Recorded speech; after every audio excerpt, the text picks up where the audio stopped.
ನಮಸ್ತೆ ಫ್ರೆಂಡ್ಸ್, ಎಲ್ಲರೂ ಹೇಗಿದ್ದೀರಿ? ನಾನು ಕೂಡ ಚೆನ್ನಾಗಿದ್ದೀನಿ. ಇವತ್ತು ನಾನು ಪೆಸ್ಟೋ ರಿಚ್ ಮಶ್ರೂಮ್ ಸ್ಯಾಂಡ್ವಿಚ್ ಮಾಡೋದು ಹೇಗೆ ಅಂತ ತಿಳಿಸ್ಕೊಡ್ತಾ ಇದ್ದೀನಿ.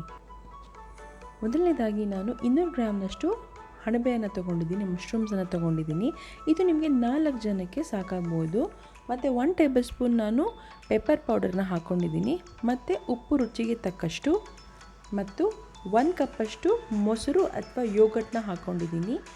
ತಿನ್ನಾಗಿ ಉದ್ದುದಾಗಿ ಕಟ್ ಮಾಡಿರುವಂಥ ಆನಿಯನ್ ಮತ್ತು ಧನಿಯಾ ಲೀವ್ಸನ್ನು ಹಾಕ್ಕೊಂಡಿದ್ದೀನಿ, ಅಂದರೆ ಕೊತ್ತಂಬರಿ ಸೊಪ್ಪನ್ನು ಹಾಕ್ಕೊಂಡು ಮಿಕ್ಸ್ ಮಾಡ್ಕೋತಾ ಇದ್ದೀನಿ. ಸೊ ಇವಾಗ ನಾವು ಇದನ್ನು ಒಂದು 20 ಮಿನಿಟ್ಸ್ ಹಾಗೆ ಸೈಡಲ್ಲಿ ಕವರ್ ಮಾಡಿ ಇಟ್ಬಿಡೋಣ. ಸೊ ಈಗ ನಾನು ಒಂದು ಪ್ಯಾನ್ನಲ್ಲಿ ಸ್ವಲ್ಪ ಬೆಣ್ಣೆನ ಹಾಕ್ಕೊಂಡು ಅದನ್ನು ಮೆಲ್ಟ್ ಮಾಡ್ಕೊಂಡಿದ್ದೀನಿ. ಈಗ ನಾನು ಮ್ಯಾರಿನೇಟ್ ಮಾಡಿದಂತಹ ಮಶ್ರೂಮ್ಸನ್ನು ಇದರೊಳಗೇ ಹಾಕ್ತಾ ಇದ್ದೀನಿ. ಸೊ ಈಗ ಈ ಮಶ್ರೂಮ್ಸ್ ಎಲ್ಲ ನೀಟಾಗಿ ಇದೇ ವಾಟರ್ನಲ್ಲಿ ಬೆಂದು ಮತ್ತು ನೀರೆಲ್ಲ ಎವಪರೇಟ್ ಆಗಿ ಇದು ನಿಮಗೆ ಒಂದು ಥಿಕ್ ಟೆಕ್ಸ್ಚರ್ನಲ್ಲಿ ಫಾರ್ಮ್ ಆಗುತ್ತೆ. ಇದು ನಿಮಗೆ ಸ್ಯಾಂಡ್ವಿಚ್ ಬ್ರೆಡ್ಸ್ ಮಧ್ಯ ಹಾಕೋದಕ್ಕೆ ಈಸಿಯಾಗಿರುತ್ತೆ. ಸೊ ಈಗ ನಾನು 3 ಟೇಬಲ್ ಸ್ಪೂನ್ನಷ್ಟು ಮನೆಯಲ್ಲೇ ಮಾಡಿದ್ದಂಥ ಹರಿಸಾ ಸಾಸನ್ನು ಹಾಕ್ಕೊಂಡಿದ್ದೀನಿ, ಅಥವಾ ನೀವು ಸ್ಯಾಂಡ್ವಿಚ್ ಸಾಸ್ ಕೂಡ ಹಾಕೋಬೋದು. ನೋಡಿ, ಇದು ಎಷ್ಟು ಕಲರ್ಫುಲ್ಲಾಗಿ ಟರ್ನ್ ಆಗಿದೆ. ಸೊ ಈಗ ಎಲ್ಲ ನೀರಿನ ಅಂಶ ಏನಿದೆ ಅದು ಕ್ರಮೇಣವಾಗಿ ಕಡಿಮೆ ಆಗ್ತಾ ಇದೆ. ಸೊ ಹರಿಸಾ ಸಾಸ್ ಮಾಡೋದು ಹೇಗೆ ಅಂತ ನಿಮಗೆ ಗೊತ್ತಿಲ್ಲ ಅಂದರೆ ನನ್ನ ಯೂಟ್ಯೂಬ್ ಚಾನೆಲ್ನಲ್ಲಿ ಅದು ನಿಮಗೆ ಇದೆ, ನಾನು ಡಿಸ್ಕ್ರಿಪ್ಷನ್ನಲ್ಲಿ ಆ ಲಿಂಕನ್ನು ಹಾಕಿರ್ತೀನಿ. ಮತ್ತು 1 ನಂಬರು ನಾನಿಲ್ಲಿ ಪ್ರೊಸೆಸ್ಡ್ ಚೀಸ್ ಸ್ಲೈಸನ್ನು ಹಾಕಿದ್ದೀನಿ.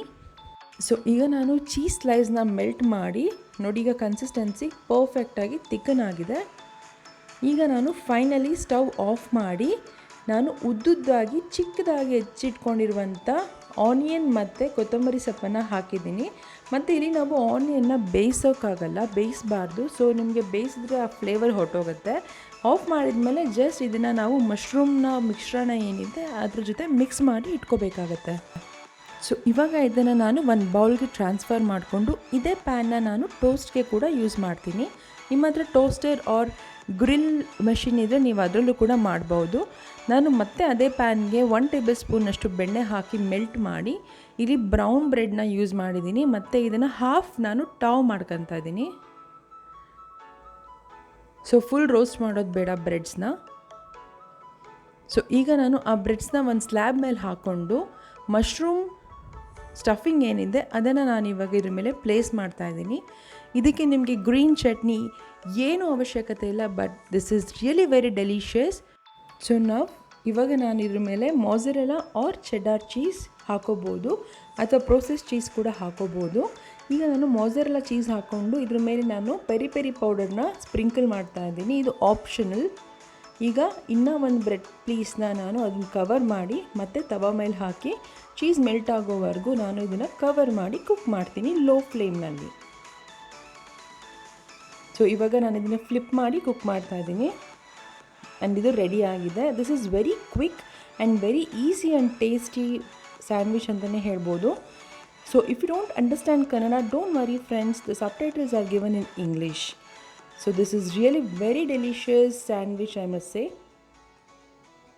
ಸೊ ನಿಮಗೆ ಈ ವಿಡಿಯೋ ಇಷ್ಟ ಆಗಿದೆ ಅಂತ ಅಂದ್ಕೊತೀನಿ. ಇಷ್ಟ ಆಗಿದ್ದಲ್ಲಿ ಲೈಕ್ ಮಾಡೋದನ್ನು ಮರಿಬೇಡಿ, ಫ್ರೆಂಡ್ಸ್ ಜೊತೆ ಶೇರ್ ಮಾಡೋದನ್ನು ಮರಿಬೇಡಿ. ಮತ್ತು ನಿಮಗೆ ಈ ರೆಸಿಪಿ ಹೇಗೆ ಬಂತು ಅಂತ ನನಗೆ ತಿಳಿಸ್ಕೊಡಿ ಕಾಮೆಂಟ್ಸ್ ಮೂಲಕ. Thank you so much for watching and see you all again on my next video on what a food.